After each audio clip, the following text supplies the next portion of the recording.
Okay, so after last night's Money in the Bank, there is no WWE champion still hired by the WWE. So McMahon decides to do a tournament, an 8-man tournament. So you've got Del Rio, Kingston, Ray, Riley, Miz, Swagger, R-Truth. I think I already said Ray. Did I already say Ray? I think I already said Ray. I already said Del Rio. Yeah. Yeah. Probably not the most superstar studded when it came to oh, Ziggler. Forgot Ziggler. Not the most superstar studded after you lose, Punk and Cena to not be involved in this. So you got to see some fairly decent matches. Ziggler and Ray was pretty good. Ray advanced. Kofi, Del Rio wasn't that good at all. They had absolutely zero chemistry. Del Rio is normally really solid in the ring against Ray. And against, Punk. And a little bit against Cena. But him and Kofi just could get nothing going. And Kofi, ironically, won advance in his match. R-Truth and Swagger. Not a bad match for two heels. It didn't make that much sense. And R-Truth advanced. Now, Alex Riley and The Miz. The Miz still favoring his knee from last night's injury when he, fell awkwardly off the top off one of the ladders. He actually finally got a victory on Alex Riley. Again, a fairly solid match.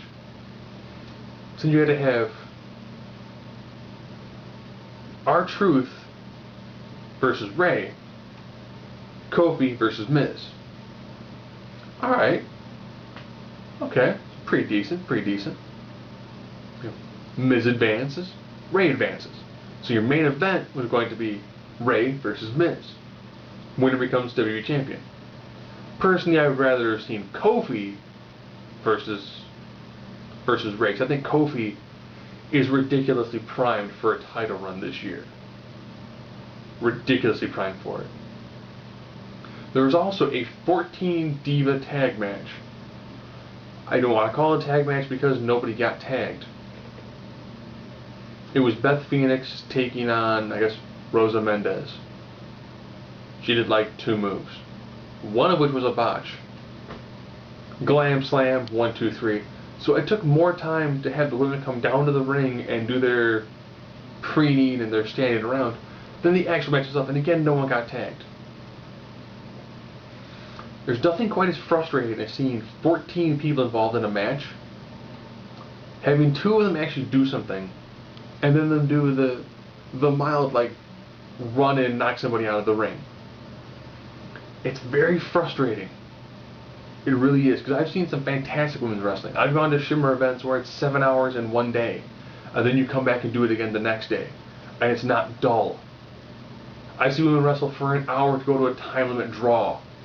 Do a crowd chant 5 more minutes. To have them do 5 minutes and then that again be a draw.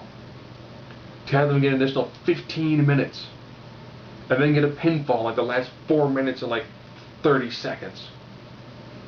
So I've seen matches with women go almost an hour and 20 minutes with everyone standing up because it was that good.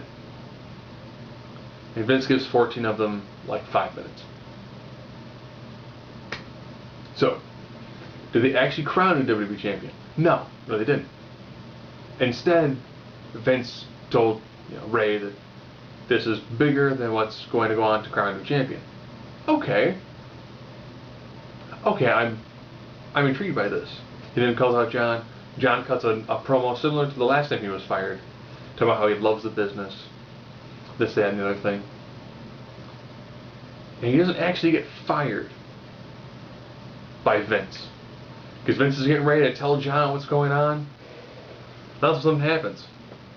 I am the game. Triple H's music hits and he comes down. As soon as he came down, I looked at my buddy and I was like, man, it's going to happen. They'll say there's a board of directors meeting and Vince is fired. Through a nice, long, drawn-out, emotional conversation between Triple H and Vince, There was a board of directors meeting. There's a vote of no confidence for Vince. So currently Vince has been relieved of his duties. Therefore, Triple H is the acting chairman of the WWE. Awesome things about this. I get to see Triple H more. Yeah. Other things, that also means that, Vince has lost a lot of muscle mass over the past year or so. There's rumors something might be going wrong with him, or he's just getting run down from all this. With Triple H in that sort of position, they actually can do the occasional physical storyline, because H still has probably about a dozen or so solid matches left in him.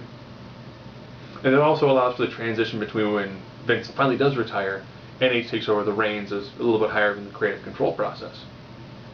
So you go from the phenomenal storyline that ended last night with Punk. Again, I do this because Punk didn't actually sign a contract, but I don't know if his contract actually expired on the 17th or if his contract is actually still good to like September. So he didn't re-sign, and his contract might actually still have a couple of days left on it. It would seem really weird to have your contract end on a pay-per-view in Chicago. But, so it's actually really interesting because I actually went from last night's Money in the Bank looking forward to seeing Raw. I'm actually looking forward to seeing SmackDown too, which is weird because I haven't looked forward to seeing a SmackDown beyond a CM Punk Straight Edge Society sequence for a really long time. Now next week's Raw, you have the fallout of Vince McMahon kind of being fired, John Cena not being fired, and the crown of a new champion, while Del Rio still holds the money in the bank briefcase, and with Triple H taking over. It's weird that it took almost like the better part of a year for them to actually string together what could be 2 solid months of storylines on Raw.